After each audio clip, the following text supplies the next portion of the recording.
Hey everybody, I'm Rousseau and I do a little work here and there. You are watching Raconteur Weekly, where every week we do something a little bit different. Sometimes we revisit projects, and this time we're sort of doing that.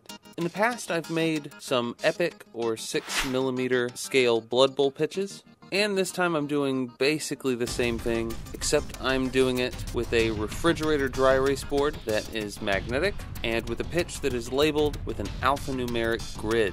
Now, why would you want an alphanumeric grid? Well, for logging games, which is something I'll get into in another video, and for playing online through messages or emails or things like that. Right now you're just watching the silhouette draw that alphanumeric grid, and I'm having it do this because I wanted to use this non-standard sized parchment paper, and because I wanted to use a pen that would be water resistant, because, you know, some of the things that I want to do later require the use of a little bit of water, and an inkjet printer just wouldn't cut it. And this is sped up quite a bit. It took the silhouette like 25 minutes on speed 4. Would have taken me a lot longer.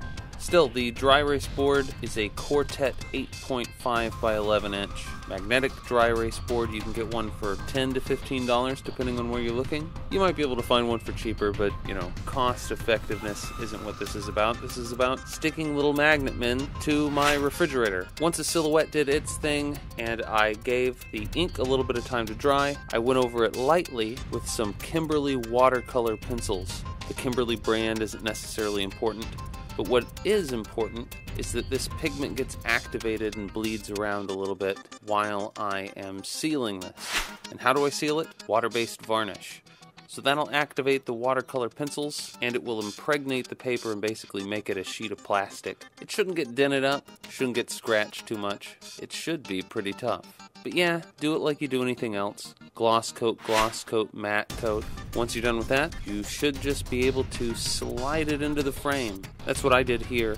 There was a little bit of a gap between the whiteboard and the frame, and like I said, the varnished paper just slid right in there. I don't have it glued in, but I figure as long as magnets are on there, it should be fine. If you do want to glue it down, probably your best bet would be to disassemble the frame entirely. I was just trying not to do that. Anyway, yeah, this is what it looks like. You can hold it at any angle, and you can slam the refrigerator door without any of the guys falling off, which is pretty good, I think.